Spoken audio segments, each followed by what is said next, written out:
إن الذين قالوا ربنا الله ثم استقاموا فلا خوف عليهم ولا هم يحزنون. Bismillahirrahmanirrahim. Merimdu, rayımdu Allah Taala'nın ismi menen. Elhamdülillahi Rabbil alamin. Bütkül alamlardın jaratuuchusuna, tarbiyalauchusuna çeksiz maktoolor, alkışlar bolsun. Vessalatu vesselamu ala seyyidina ve habibina Muhammedinil Mustafa sallallahu aleyhi ve ala alihi ve sahbihi ecmain. Süyüktü Peygamberimiz Muhammed Mustafa sallallahu aleyhi ve sellem'ga, jana anın übülösüne, jana anın izin joldop kelgen sahabalarga Allah Taala'nın merimi, rayımı, salamdары bolsun. Assalamu aleykum ve rahmetullahi taala ve barakatuh. Urmatlı momun musulman bir tuğandar, ötken sabagыбызda akidanı sözdüktөгү болгон маанisi жана терминдеги болгон маанисини кыска үйрөнүп чыктык. Жана алардын байланыштарыны, тыгыз болгон байланыштарыны да үйрөнүп чыктык.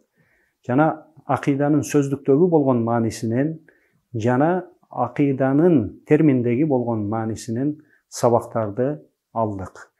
Эми бүгүнкү сабагыбызда акыйда илиминин аталыштары жөнүндө сабак өтөбүз.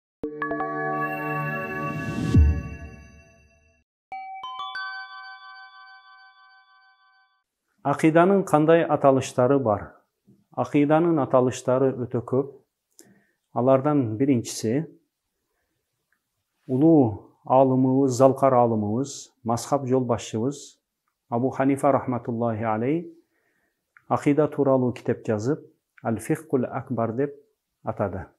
Bu yerde Abu Hanife rahmetullahi aleyh akidanı emne sebepten El-Fiqhul Akbar dep atadı degen суроо пайда болушу мүмкүн. Бул суроого жооп бериш үчүн фих сөзүнүн араб тилиндеги болгон маанисини биринчиден талкуулайлык, андан соң бул суроого жооп беришке аракет кылайлык. Фих деген сөздүн мааниси фахмул ашяи дакыйка деген маанини билдирет. Фахмул ашяи дакыйка дегени бир нерсени майда күйдөсүнө чейин терең түшүнүп билүүнү El-Fiqh dep aytабыз. Ал эми Abu Hanife rahmetullahi aleyh fiqh деген сөздүн маанисин өзүнүн китебинде кандай түшүндүрмө берген? Төмөндөгүчө түшүндүрмө берген. Fiqh деген сөздүн мааниси Ma'rifatun nafsi ma laha wa ma alayha деген. Демек, акыйданын биринчи аталышы, баштапкыч биринчи аталышы болуп Al-Fiqhul Akbar экен. Келиңиздер ушуну жазайлык. Al-Fiqhul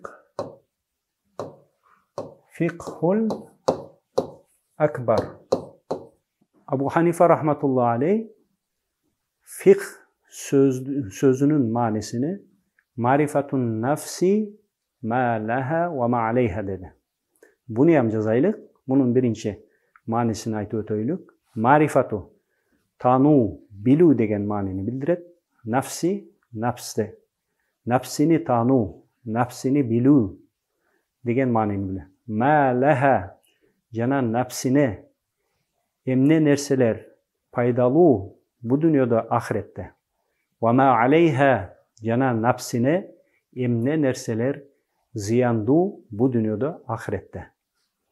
Uşul nerse Fiqhul Akbar dep atalışının sebebi bolat. Fiqhul Akbar degendin manisi fiqh. Öte çoğun fiqh degen manini bildiret. Em urmatlı musulman bir tuğandar Abu Hanife rahmetullahi aleyh akida kitabını El-Fiqhul Akbar dep atalışının sebebi bu dünyada en baştapkıç momun musulmandın Allah Taala'nın aldığında bolgon mildeti özünün nafsini tanuu деген maanide maksatта ушундай деп атаган бул китепти. Жада калса өзүнүн напсисиден жана башка жана напсине эмне нерселер пайда келтирет бул жашоо күнүмдүк жашоосунда жана ахиретте. Ошондой эле напсине эмне нерселер зыяндуу экендигине таанып билүү бул жашоосунда жана ахиретте. Эгерде башкача кылып айта турган болсок, адам баласы өздүгүнү таанып билиши лазым дегени. Адам баласы ким экендигини билүү. Ал ким, аны ким жаратты, эмне максатта жаратты, жана эмне үчүн жаратты деген суроолорго жооп издөө дегени. Эмне нерседен жаратты, жана бул жашоодон кийин ал каяка барат деген түбөлүк жашоо барбы, жана башка ушуга окшогон суроолорго жооп бере турган, изилдей турган илим аль-фикхул акбар болот. Жана адамдын өздүгүнө бу дүйнөдө жана ахиретте эмне нерселер пайда келтирет деген маселени таанып билүү, түшүнүү акыйда маселелеринин темалары болуп эсептелет десек жаңылышпайбыз. Бу дүйнөдө адам баласыга эмне нерселер пайда келтирет, эмне нерселер зыяндуу, эмне нерселер пайдалуу, эмне нерселер зыяндуу деген суроого акыйда илимиде иман, Аллах Таалага ишеним, периштелерге ишенүү, пайгамбарларга ишенүү, кыямат күнүгө ишенүү, тагдырга, жамандык, жакшылык Аллах Тааладан деп билүүгө ишенүү, өлгөндөн кийин тирилүүгө ишенүү жана башка ушуга окшогон нерселер адамзаттын өздүгүнө бул жашоосунда жана ахиретте пайда келтире турган нерселер. Ошо нерселерди терең түшүнүп билүүнү акыйда илими үйрөтөт. Жана ошондой эле ахиретте, бу дүйнөдө ахиретте адамзатка эмне нерсе зыяндуу десек, Аллах Таалага кафырдык кылуу, Аллах Таалага шерик кошуу, эки жүздүүлүк кылуу жана ушуга окшогон сараңдык, ачкөздүк жана ушуга окшогон руханий оорулар адамзаттын өздүгүнө бу дүйнөдө ахиретте зыян келтире турган нерселерди терең түшүнүп билүү бул фикхул акбар деп атаган. Ошондуктан Абу Ханифа рахматуллахи алейх.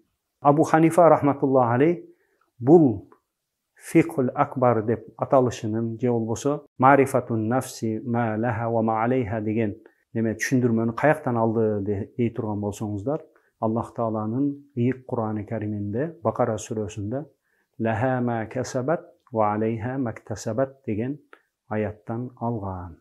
Ошондуктан урматтуу момун мусулман бир тууганым, биринчи баштапкыч адамзат өздүгүнү таануу, өздүгүнү терең таануу, терең түшүнүү, терең билүү бул фикхул акбар илиминин, фикхул акбар үйрөтө турган илим болуп эсептелет. Андан соң экинчи аталышыны жазайлык. Экинчи аталышы ат-таухид. Таухид акыйда илимидеги улуу алымыбыз, залкар алымыбыз, мазхаб жол башчыбыз Абул Мансур Матуриди рахматуллахи алейх. Акыйда илиминде эки мазхаб бар, бул Ашари жана Матуридилер. Матуриди мазхабтын жол башчысы, мазхаб башчысы бул Абул Мансур Матуриди рахматуллахи алейх. Шул улуу алым, залкар алымыбыз, мазхаб жол башчыбыз акыйда тууралуу китеп жазып, аны ат-таухид деп атады. Демек, акыйда илиминин экинчи аталышы ат-таухид экен. Таухид деген эмне маанини билдирет? Таухиддин мааниси ваххада юваххиду таухидан деген этиштен алынган. Араб тилиндеги сөздүктөгү болгон мааниси бир нерсеге жалгыздыкты таандык кылуу жана андан көпчүлүктү төгүндөу деген маанини билдирет. Бул момун мусулман Аллах Тааланы жүрөгү менен, бүтүн барлыгы менен Аллах Тааланы жалгыз деп ишенүү деген маанини билдирет. Абул Мансур Матуриди бул китебинде өтө көп жакшы акыйдалык маселелерди козгоп, өтө маанилүү нерселерди айтып өткөн.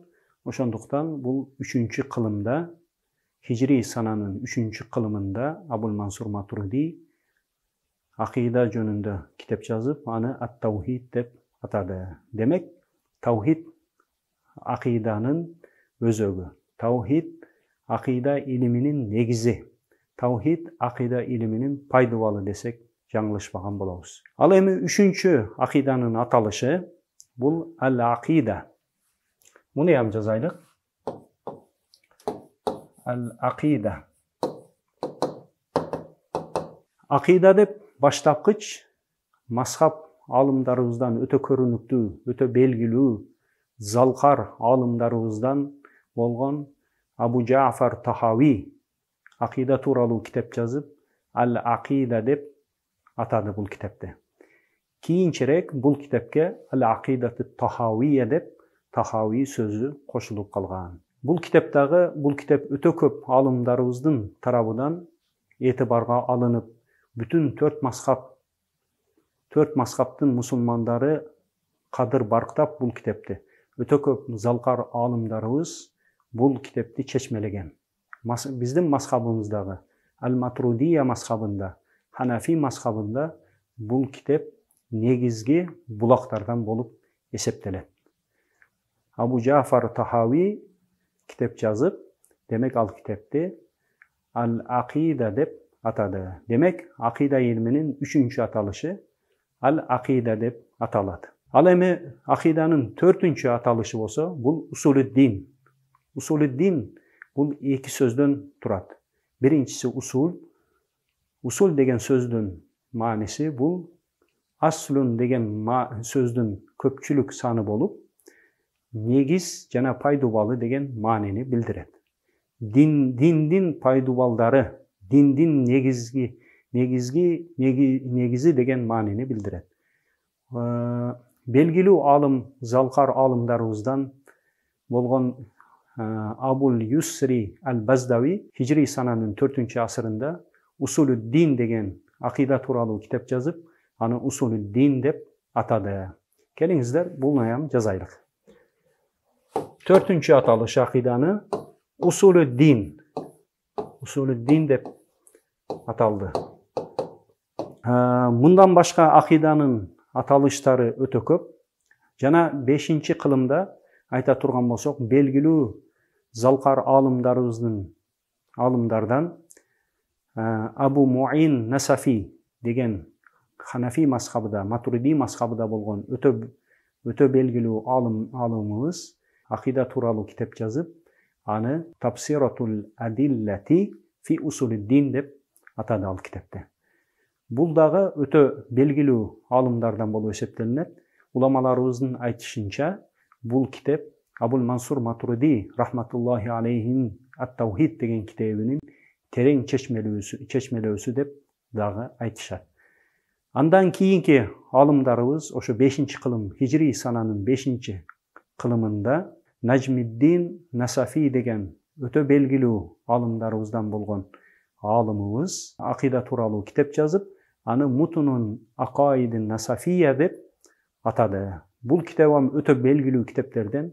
Бул китеп Матуриди мазхабынын негизги булактарынан болуп эсептелинет.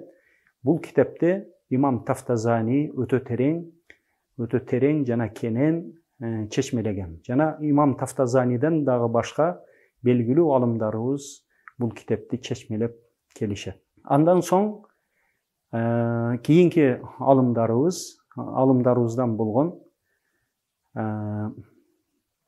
5-кылымдагы болгон алымдарыбыздан бириси Мандуматул Бадил Амали деген китеп жазып, Сираджиддин Али Оши деген биздин Ош жергесиден болгон büyük, өтө улуу муштахид, залкар алымыбыз болуп эсептелинет. Бул китебам көпчүлүк Ханафи мазхабыдагы жана Матуриди мазхабыдагы болгон алымдарыбыздын этибарын алып, урмат сыйга бөлөнгөн китептерден болуп эсептелинет.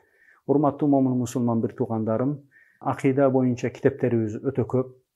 Ушуну менен чектелсек деп ойлоймун, себеби сабагыбызды кыска нуска өтсөк жакшы болот деген ойдомун. Демек, жыйынтык чыгара турган болсок, акыйданын аталыштары: биринчи акыйданын аталышы Аль-Фикхул Акбар, экинчи акыйданын аталышы Ат-Таухид, үчүнчү акыйданын аталышы Акыйда, төртүнчү аталышы Усулуд-дин, Жана мындан башкаям акыйданын аталыштары өтө көп, убакытты үнөмдөп, ушул 4 аталыш менен чектелсек жакшы болот. Ассаламу алейкум ва рахматуллахи ва баракатух.